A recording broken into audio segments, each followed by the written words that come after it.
Kenya की तरह की, बोलीविया की तरह की, वहां पर जिस तरह से IMF के जो बजट के बाद जो है टैक्सेस की भरमार उनके ऊपर आयत करने की कोशिश की, किस तरह से वहाँ पे अवामी रद्द-ए-अमल सामने आया है। अगर ये चाहे तो इनको IMF से कर्जा नहीं मांगना चाहिए, अगर ये पाकिस्तान में अपनी जो असासे हैं वो वापस ले आते हैं। लेकिन माजरत के साथ ये लोग पाकिस्तान के ऊपर जो है वो एतमाद ही नहीं करते। स्टॉक मार्केट को आप आर्टिफिशियली जिस तरह से भी मंतरी सतह पर ले गए हैं, लेकिन लोगों की माजरत के साथ जो लिविंग स्टैंडर्ड है उसको आप क्रैश कर गए हैं। और लोग जिस तरह से इस वक्त पस्ती का शिकार हो चुके हैं, बुहरानों का शिकार हो चुके हैं, शायद अगले 50 सालों में भी लोग इससे बाहर नहीं निकल सके। सिस्टर, गरीब दोस्त बजट तो आ गया। शहबाज पाकिस्तान की सरबराही में, अंकल इसाक डार की सरबराही में, आपी मरियम और हमजा साहब की दुआओं के और जरदारी साहब की दुआओं के सदके में हमें मिल गया है। कराची के अवाम इस अवाम दोस्त बजट को और बिजली की महंगाई के अजाब को कैसे देख रही है? देखिए, पहले सबसे पहले तो डॉक्टर साहब, आप चाहे कराची की अवाम हो, चाहे इस्लामाबाद की अवाम हो, चाहे पंजाब की अवाम हो, ये टैक्स जो है, ये टैक्स किसी तौर पे भी अवामी बजट हम इसको नहीं कह सकते। ये IMF का तश्कील करदा बजट है, जिसका एतराफ खुद शहबाज शरीफ साहब जो है वो पार्लियामेंट में और कौमी असम्बली में जो है वो इसका इजहार कर चुके हैं कि हमारी कुछ मजबूरियां हैं। तो जनाब, सबसे पहले तो ये कि मजबूरियां ही नहीं है शुरू से इनकी। जैसे ही ये हुकूमत में आने वाले थे, इन्होंने बहुत बड़ा माकूला बोला था, बेगर्स कांट बी चूजर्स। तो आज इन्होंने साबित कर दिया कि इनके अंदर इतनी सलाहियत, इतनी काबिलियत भी नहीं है कि ये अवामी उमंगों के मुताबिक जो है वो एक बजट जो है उसको अगर अवामी उमंगों के मुताबिक बजट आएगा मेरी बहन, तो पाकिस्तान डिफॉल्ट हो जाएगा। आपको इस वक्त आले शरीफ के साथ, आले जरदारी के साथ शबाना रोज कुर्बानी देनी पड़ेगी। अवाम को मत भटकाएं, मैं तो आपको यही कहूंगा। देखिए, ये शबाना रोज मेहनत और जो इनकी जद्दोजहद है उसी का नतीजा है कि अवाम जो आज वो खुदकुशियां करने के लिए जो है वो ज्यादा तरजीह दे रही है। लेकिन जापान में भी खुदकुशियां होती हैं सिस्टर, जापान में भी खुदकुशियां होती हैं।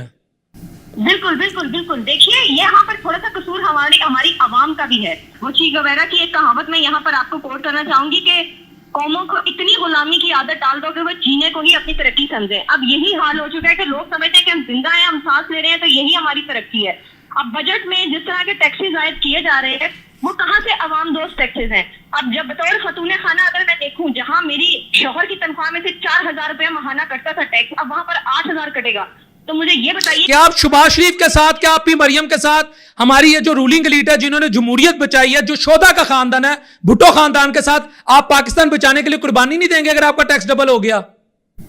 जी देखिए, हम क्यों कुर्बानी दें? अगर इन्होंने कुर्बानी देनी है तो ये बेचे अपने एवनफील्ड के अपने अपार्टमेंट बेचे, ये बेचे मासरे महल के अपार्टमेंट्स वगैरह बेचे, ये क्यों नहीं बेच? वो दादा ने बनाए हैं ना, वो इन्होंने थोड़ी बनाया। खरपति दादा के पोतों ने ले लिए, उसमें आपको मुझे क्या प्रॉब्लम है? देखिए, ये आपको भी मालूम है, ये मुझे भी मालूम है, तहत है कि इत्तेफाक फाउंड्री से इन्होंने इतनी बड़ी जायदाद बना ली है। इनके जो 2-2 साल के बच्चे पैदा होते हैं वो भी अरबपति खरबपति होती है। यहाँ पे गरीब का बच्चा मर गया है, यहाँ पे गरीब के बच्चे को जो है वो दूध मैसर नहीं है, रोटी मैसर नहीं है। यहाँ पर लोग जो है वो गैस और बिजली के बिलों की वजह से खुदकुशियां कर रहे हैं। वो किसके खाते में है?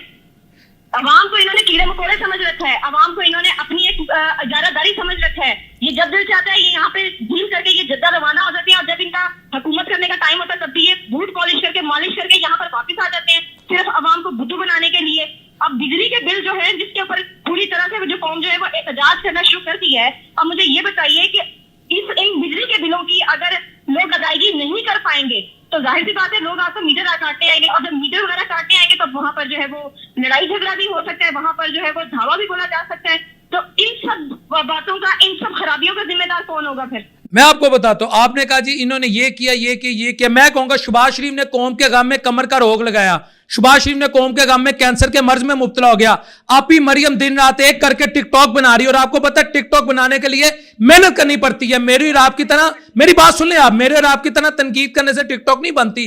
नवाज शरीफ ने हमारी खातिर अपने प्लेटलेट्स गिरा लिए, नवाज शरीफ ने हमारी खातिर अपनी जो वेन्स हैं, वो कहते हैं उनका ब्लड सर्कुलेट दिमाग की तरफ नहीं करता। नवाज शरीफ हमारी खातिर दिल का रोग लगा बैठा, ठीक है जी। हमजा शहबाज हमारी खातिर कमर के मर्ज में मुब्तला हो गया, आज वो खड़े होकर नमाज नहीं पढ़ सकता। जरदारी साहब हमारी खातिर कितनी दफा बीमार हुए।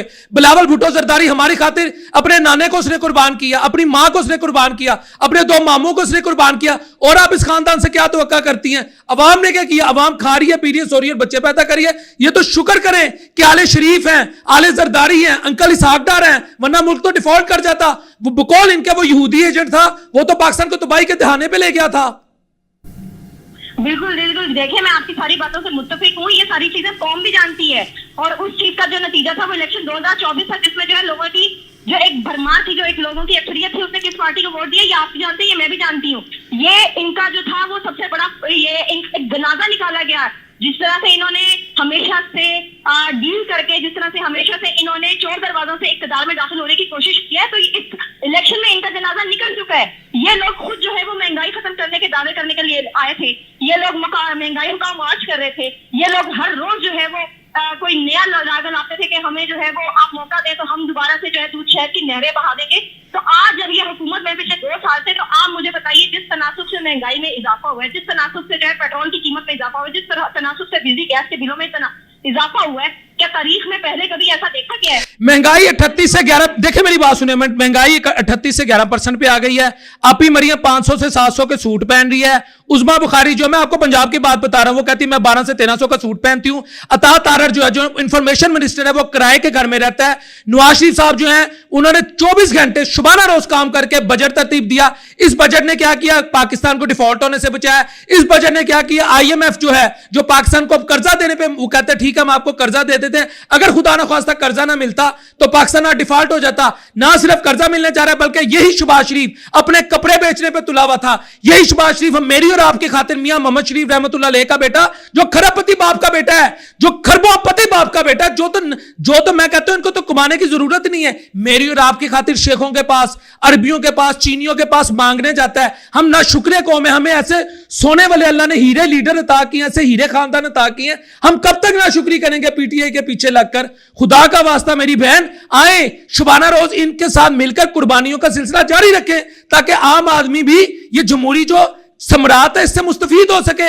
एक तरफ बिलावल भुट्टो हो, एक तरफ आपी मरियम हो, एक तरफ मुस्तकबिल पंजाब हमजा शहबाज हो, एक तरफ पाकिस्तान के मोहसिन पाकिस्तान ये शहबाज पाकिस्तान हो, और एक तरफ कायदे मिल्लत, मैं नहीं कहता नून लीग कहती है, मियां नवाज शरीफ साहब हो। इनके संग हम पाकिस्तान क्यों नहीं बचा सकते? अगर 5-10 साल वो विक्ट्री डाइट जो मियां साहब ने विक्ट्री स्पीच की थी इलेक्शन की रात, अगर हम 10 साल कुर्बानी दे दे तो हमारी केरी बेल ने चुबाई है। क्यों नहीं हम कौम को पॉजिटिव पैगाम देते मेरी बहन? देखिए मेरी बात सुनिए, आखिरी हल यही रह गया कि हम कुर्बानी इस तरह से दें कि ये जनाब पेट्रोल डाल दें अवाम के ऊपर और माचिस की तीली लगा के जान छुड़ाए।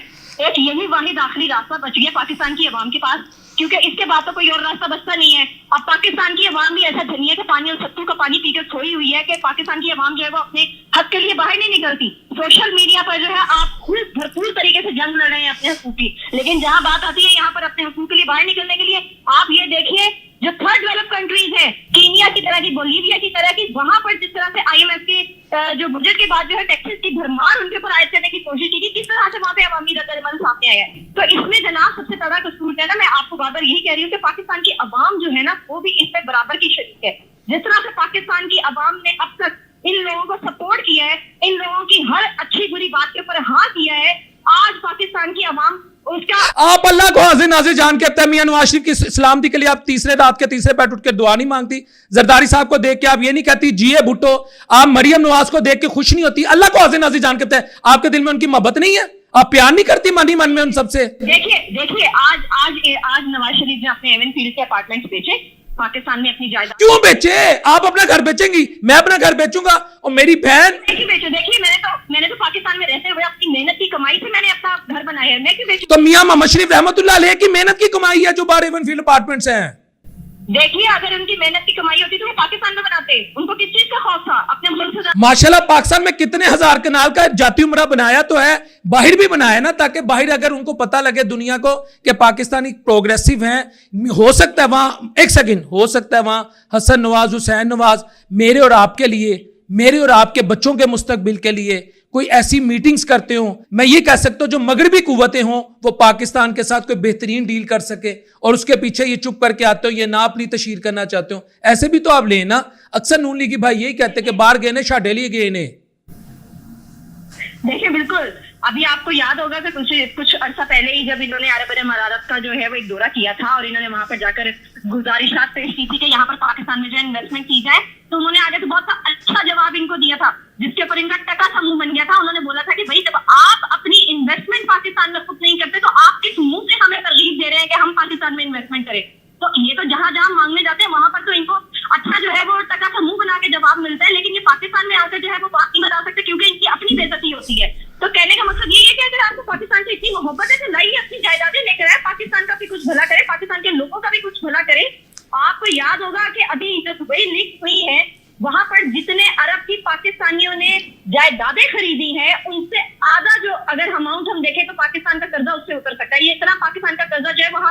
बाहरी बैरूनी ममालिक से या IMF से हम डिमांड कर रहे हैं, तो पाकिस्तानियों के पास या पाकिस्तानी सियासतदानों के पास तो पैसे की कमी नहीं है।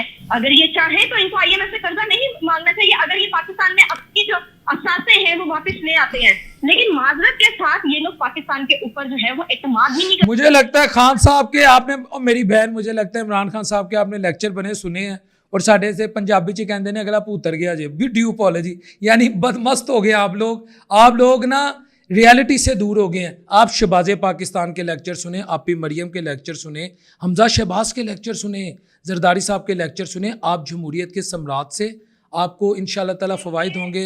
और खान साहब को छोड़ दें, ये खान साहब वाली बातें छोड़ दें, ये नवाज शरीफ का दौर है, ये पाकिस्तान बचाने का दौर है। क्या बातें करती हैं आप छोटी बहना?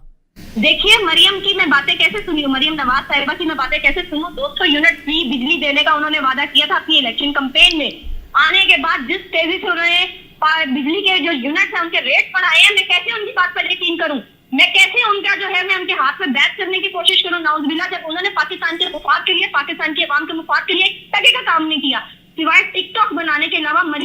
टिकटॉक बनाने में मेहनत करनी पड़ती है, ये याद रखिएगा। देखिए मरियम नवाज साहिबा जो भी काम करती है उनको उसमें मेहनत करनी पड़ती है, और मेहनत का फल हमेशा जरूर मिलता है, जिसकी वजह से उनको आज वजारत आला की कुर्सी जो है उनको नवाजी गई है। या आप भी जानते हैं, मैं भी जानती हूँ कि किस तरह से मेहनत की गई है, किस तरह से शहबाज शरीफ साहब जब डिग्गी में सवार होकर जाते थे, वहां पे जाकर तरले मिलते करते थे, जिसके इंतजार उनको जो है वजारत उज़्मा नवाजी गई है। और उन्होंने, यही तो कह रहा हूँ, कमर का मरीज मुझे और आपको, मेरे मुल्क को डिफॉल्ट होने से बचाने के लिए अगर डिक्की में बैठ गया तो इस पे उन्हें खराज तहसीन पेश करें। देखिए खराज तहसीन तो पेश कर रहे हैं लोग रोजाना सोशल मीडिया पर, जिस तरह से खराज तहसीन पेश किया जा रहा है वो तो आपके सामने भी है, मेरे सामने भी, जिसकी वजह से इनको फायरवॉल नस्ब करने की जो है वो मजबूरी इनको पेश आई है। तो ये तो उस चीज का मुंह बोलते सबूत है कि लोग इनको किस तरह से जो है अलगाबाद से नवाज रहे हैं। इसीलिए तो ये लोग अवामी रद्द-ए-अमल का सामना करने को तैयार नहीं है। अवाम में निकल कर दिखाए ना, जाइए ना, आप भी जाते हैं ना आउटडोर, डॉक्टर साहब आप प्रोग्राम करते हैं ना, आप अवामी नब्ज देख रहे हैं ना, अवाम के जज्बात आप देख रहे हैं। अवाम को खान साहब ने भटकाया हुआ है, अवाम भटकी हुई है, हीरे खानदान है, कदर करो, कदर ही हीरो की। मैं तो नवाज शरीफ को देखता हूँ, मैं तो खुशी से ना बस मैं झूमता हूँ, मैं कहता हूँ मेरा कायद। जिस दिन मियाँ साहब इधर उतरे थे ना, ये 21 अक्टूबर को मनारे पाकिस्तान, आप यकीन करें मैं 3 रातें खुशी से नहीं सोया। बस मैं हेलीकॉप्टर देखता रहा, भागता रहा, कभी इधर कभी उधर, बस कौम भटक गई, खान ने भटका दिए कौम बहुत जल्द। मियाँ साहब की जब मोहब्बत के वो जिसे कहते हैं ना शरबत पिएगी ना तो कौम ठीक हो जाएगी। चले आप 3 रातें नहीं सो सके इस खुशी में, लेकिन वो 3 रातों के इवज जो आज पूरी अवाम नींद अपनी पूरी नहीं कर पा रही, लोगों की नींदें उड़ी हुई है इस महंगाई की वजह से, उसका जवाब दे कौन होगा। और इमरान खान साहब की बात आप ना भी करें तो देखिए, इमरान खान साहब ने नहीं बोला था कि अदम एतमाद लेकर आओ, इमरान खान साहब ने नहीं बोला था कि महंगाई मुकाओ, मार्च करो, इमरान खान साहब ने नहीं बोला था कि आप इक्तदार में आए, और इमरान खान साहब ने नहीं कहा था कि आप डूबती नैया में सवार हो। आप खुद उतरे थे इस पूरे महाज पर, तो अब आप उतरे हैं तो आप गालियां भी बर्दाश्त करें, आप तनकीद भी बर्दाश्त करें, आपको बहुत बड़ा दिल करना पड़ेगा, आपको जिगरा संभालना। Thank you so much, thank you. जी यू मे कंप्लीट। जी एक आखिरी बात मैं करना चाहूँगी कि अली परवेज मलिक साहब का अभी मैंने टेलीविजन पे एक बयान देखा है, उन्होंने इंकशाफ किया एक बड़ा हैरानकुन। उन्होंने बोला पाकिस्तान की स्टॉक मार्केट जो है वो इस वक्त बुलंद तरीन सतह पर पहुंच गई। अब आप मुझे बताइए कि आप जो आज इशारिये देख रहे हैं, महंगाई के इशारिये देख रहे हैं, जो आप लोगों की हालत देख रहे हैं, आप किस तरह से इस बात को जो है वो जस्टिफाई करेंगे कि पाकिस्तान की स्टॉक मार्केट जो है इस वक्त बुलंद तरीन सतह पर है। स्टॉक मार्केट तो आप आर्टिफिशियली जिस तरह से भी बुलंद तरीन सतह पर ले गए हैं, लेकिन लोगों की माजरत के साथ जो लिविंग स्टैंडर्ड है उसको आप क्रैश कर गए हैं। और लोग जिस तरह से इस वक्त पस्ती का शिकार हो चुके हैं, बहरानों का शिकार हो चुके हैं, शायद अगले 50 सालों में भी लोग इससे बाहर नहीं निकल सके।